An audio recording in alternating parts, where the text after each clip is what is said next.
Jadi sebetulnya kita tidak perlu mencari Allah. Yang dibutuhkan adalah mengizinkan sang kehadiran untuk disadari bahwa dia selalu bersama dengan kita. Setuju? Oke. Nah inilah perintah Al-Quran. Bunuhlah dirimu. Nah ketika kita bunuh diri artinya apa? Kita sedang mengizinkan ya sang kreatif untuk menjadikan kita bekerja sepenuhnya tanpa perlawanan dari diri kita. Jadi yang harus dibunuh itu apa? Perlawanan kita kepada Allah.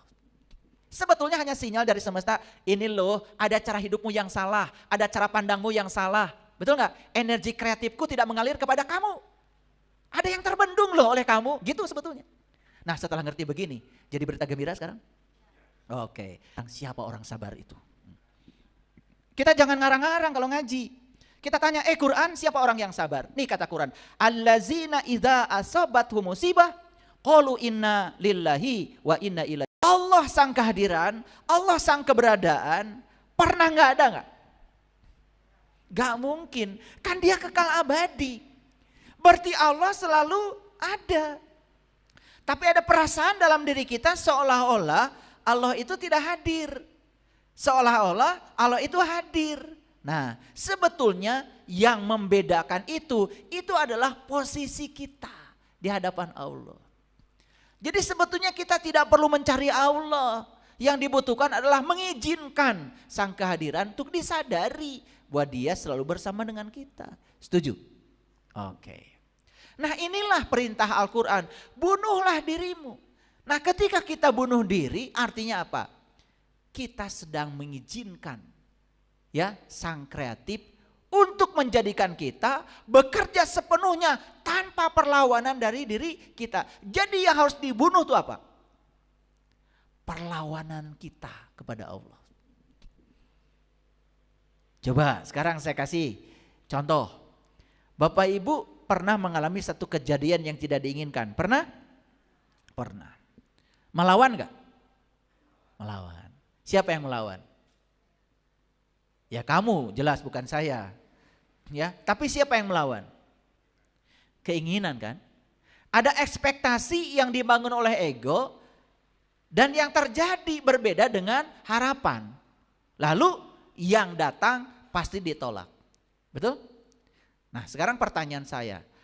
Adakah satu kejadian yang terjadi tanpa kehadiran Allah di belakangnya? Tidak ada. Karena sang kehadiran selalu ada. Oke? Nah kalau ada dia di belakangnya, ada sang kehadiran, ada sang keberadaan. Berarti peristiwa itu terjadi karena izinnya? Oke. Cuman karena pikiran kita menilai itu tidak diinginkan kehadirannya, itu yang membuat kita menolak. Setuju? Nah sama dengan matahari tadi, matahari itu ada terus. Cuman kita salah posisi. Lalu kita tidak mengizinkan. Betul nggak? Seperti itu. Nah yang harus dimatikan oleh kita itu apa?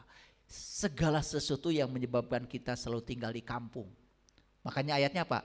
Bunuhlah dirimu dan keluarlah dari kampung. Jadi sebenarnya harus dibunuh apa? Segala penghalang yang menyebabkan kita selalu tinggal di kampung. Paham ya? Jadi yang harus dibunuh apa? Segala hal yang membuat kita tertutup.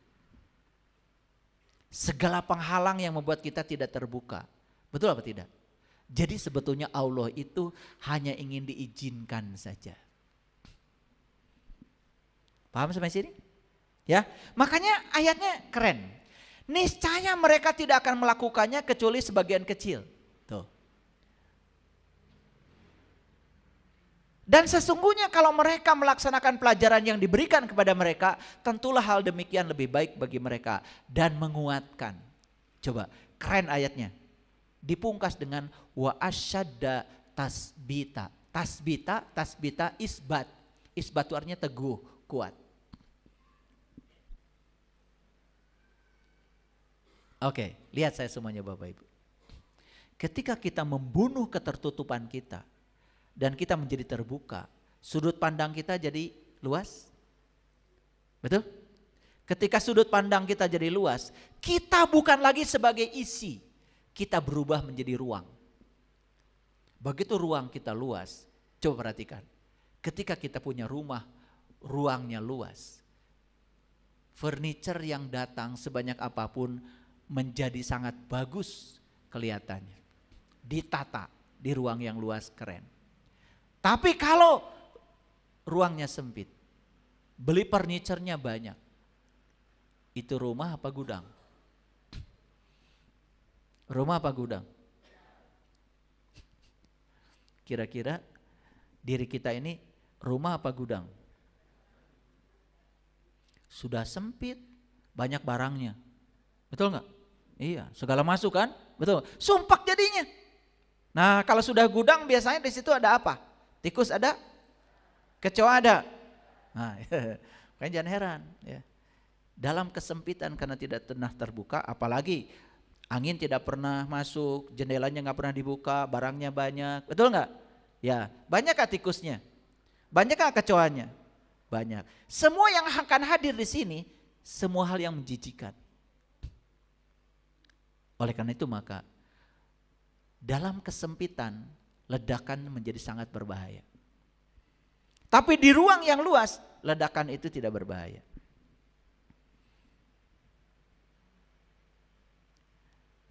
Berani nggak Bapak Ibu bunuh diri yang menyebabkan Bapak Ibu keluar dari kampung? Berani nggak? Berarti kalau keluar dari kampung pergi kemana? Ke kota. Makanya satu-satunya bahasa yang sangat agung di bumi ini, kalau pergi dari kampung ke kota, namanya nyaba. Itu bahasa Sunda. Itu diambil dari Quran surat Saba. Kabayan Saba kota. Tah eta kabayan cicing wae di kampung. Jadi kampungan. Mau hijrah ke kota? Mau. Sudah tertangkap pesannya dari ayat ini. Apa yang dibunuh? Bunuh ketertutupanmu. Bunuh pikiranmu yang tertutup. Bunuh perasaan kalau kamu paling benar. Bunuh perasaan kalau kamu paling tahu. Bunuh semua itu. Apa yang terjadi? Kita keluar dari kampung menuju kota. Melihat hal-hal baru. Keren gak kalau gitu? Oke, siap gak bunuh diri? Awas, bukan dari sini pergi ke Indomaret beli baygon. Ya, nah ada hadis Nabi yang berbunyi begini. Wahai sahabat, matilah sebelum engkau mati. Jika yang paling engkau kehendaki adalah hidup. Karena dengan mati seperti itu, Idris alaihissalam menjadi seorang penghuni surga terlebih dahulu daripada kita semua. Jadi hadis ini sedang menceritakan Idris alaihissalam sudah menghuni surga lebih dahulu daripada kita. Jadi artinya Idris ini sudah ada di surga sebelum dia mati. Berarti dia sedang mengalami mati selagi hidup. Ini bukan cerita mati setelah mati, mati selagi hidup. Jadi Idris ini sudah mencapai surga sebelum kita semua masuk surga. Jadi Idris alaihissalam itu sudah ada di surga sebelum mati beneran. Jadi ketika masih ada di dunia ini, dia sudah mendapatkan surga. Mau gak Bapak Ibu dapat surga ketika ada di dunia? Ya saya percaya kalau di dunia dapat surga, nanti juga di sananya gak usah dipikirin. Betul gak? Tapi surga itu bukan soal tempat, bukan geografis. Karena surga itu adalah masalah psikologis. Kan ini bisa jadi surga, bisa di neraka, tergantung kesadaran kita. Bagi orang yang tertutup, kesadarannya rendah, apa aja jadi masalah. Betul gak? Betul apa tidak? Iya.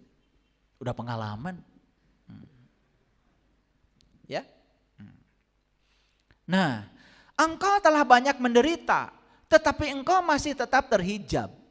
Karena kematian itu suatu pokok yang mendasar dan engkau belum mencapainya. Ini jelas bukan kematian yang sesungguhnya. Ini sedang cerita bahwa kamu itu menderita dan kamu ini terhijab. Itu karena kamu belum mengalami kematian itu. Coba perhatikan saya. Ketika kita hidup dikendalikan oleh niat sejati, semua itu jadi rileks. Tapi ketika hidup dikendalikan oleh ambisi ego, semua menjadi tegang. Betul nggak? Bahkan kita terjebak oleh label. Gagal, sukses, berhasil, tidak berhasil. Itu semua produk ego. Tapi bagi sang kesadaran, kan hidup itu adalah berdansa dengan semesta. Ikut aja tarian semesta, no problem. Makanya, niat sejati tidak berfokus pada hasil. Niat sejati menikmati setiap momen apa adanya. Tapi kalau ego selalu berfokus pada hasil. Dan hasil sudah ditentukan oleh ego. Ketika hasil tidak sama dengan yang dia inginkan, dia kasih label gagal, berhasil, tidak mencapai. Bahkan ego frustrasi. Sering frustrasi? Oke, siapa yang frustrasi? Itu diri palsu. Ya, ego. Nah, deritamu tidak akan berakhir sampai engkau mati. Engkau tidak akan menjangkau atap tanpa menyelesaikan tangga panjatan. Jadi ayat ini memperkuat yang disampaikan oleh saya di Quran surat An-Nisa. Sepanjang kita belum bisa bunuh diri dalam tanda kutip, sepanjang itu pula kamu akan terus menderita.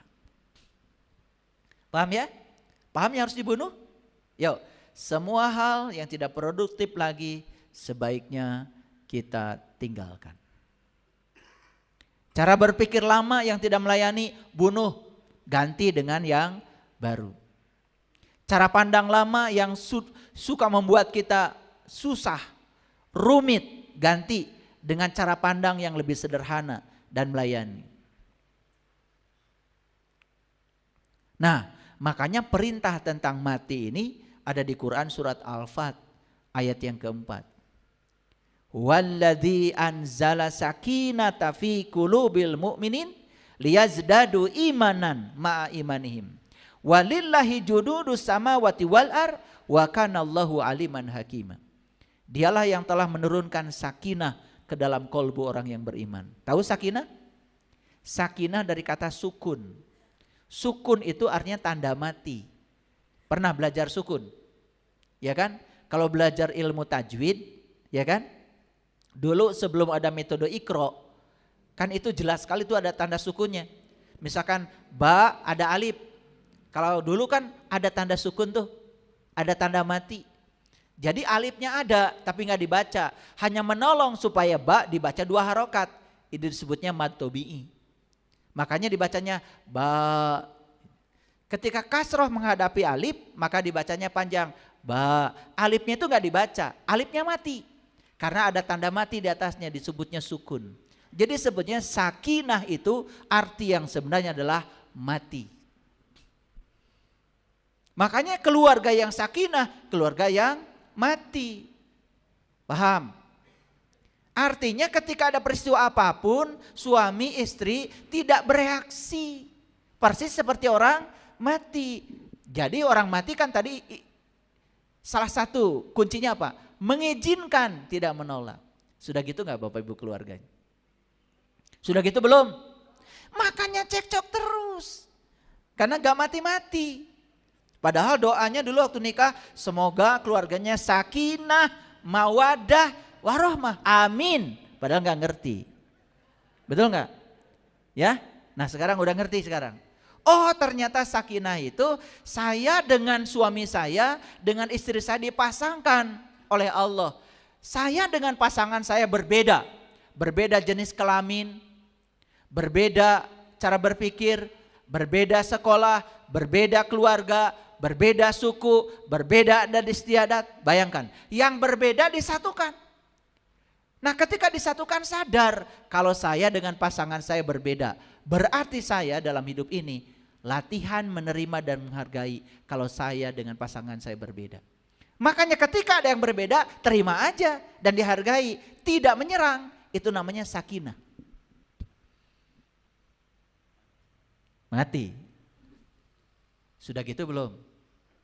Saya malas nanya begini sama kalian itu. Ya makanya bonyok-bonyok kayak gini. Iya kalau tiap hari bertarung. Tiap hari konflik, belum sakinah. Padahal sudah belajar kan tanda sukun? Sudah belajar. Alifnya ada tapi gak boleh dibaca.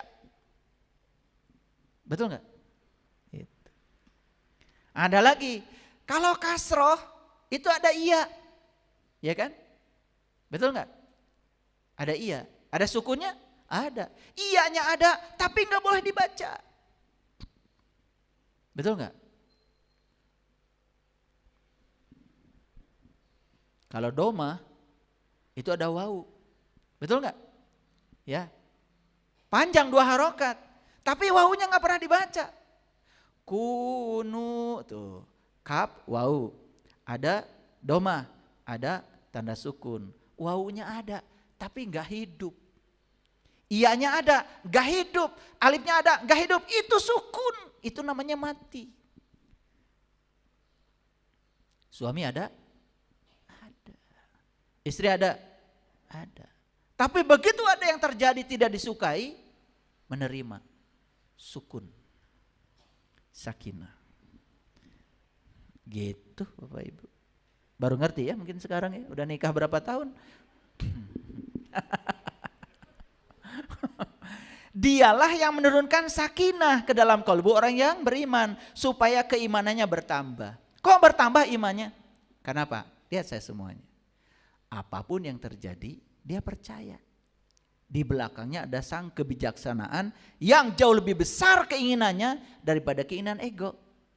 Makanya saya terima dengan kepercayaan dan kehadiran. Saya izinkan energinya mengalir. Tuh, keren. Sudah gitu belum keluarganya? Berarti harus ikut pelatihan cara berkeluarga. Nanti udah saya buka kelasnya ya. Kalau nggak salah bulan Juli ya. Bulan Juli. Lihat di tanggal 26 ya, tanggal berapa itu? Bulan Juli ada pelatihan, sekaligus saya ngasih pelatihan bagaimana supaya kita punya keturunan yang unggul.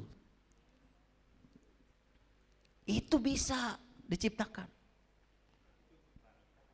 Ya, untuk pranikah juga untuk yang sudah nikah.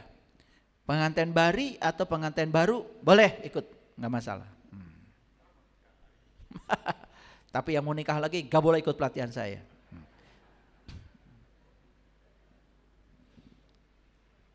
Nah, ayo lihat sini semua, belum tuntas. Dalam Quran surat Al-Baqarah ayat 155, ini penting sekali. Walanabluwannakum bisyai'in, dan sungguh kami akan menguji kalian bisyai'in dengan sesuatu. Apa sesuatu itu? Minal khauf, ketakutan, walju, kelaparan, wanaksin, kekurangan, minal amwal wal anfus. Baik yang berdimensi materi, harta, maupun dan yang berdimensi non materi, diri. Oke. Wasamarot, dan buah-buahan. Wabasyiris sabirin, ini, dan berikanlah berita gembira kepada orang-orang yang sabar. Yuk kita lihat ayat ini dengan cerdas. Perhatikan ya. Dan sungguh kami akan menguji kalian dengan sesuatu, ketakutan, kelaparan, kekurangan, baik dalam dimensi materi maupun dalam dimensi rohani, anfus, diri, dan juga buah-buahan. Tetapi kalimat yang berikutnya apa? Berikanlah berita gembira kepada orang-orang yang sabar. Ini bagi orang yang sabar, kekurangan, ketakutan, kelaparan, ternyata berita gembira. Saya mau nanya sama kalian semua, ya. Sebelum ngaji dengan saya nih saat ini.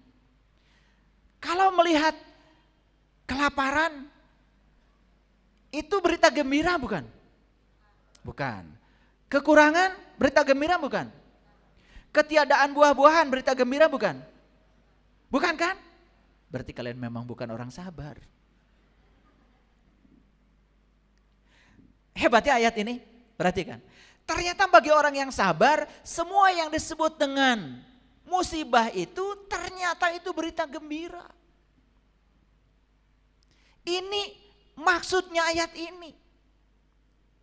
Jadi sebetulnya ketakutan, kelaparan, kekurangan itu hanya signal, hanya sinyal dari semesta bahwa ada yang salah loh dengan dirimu.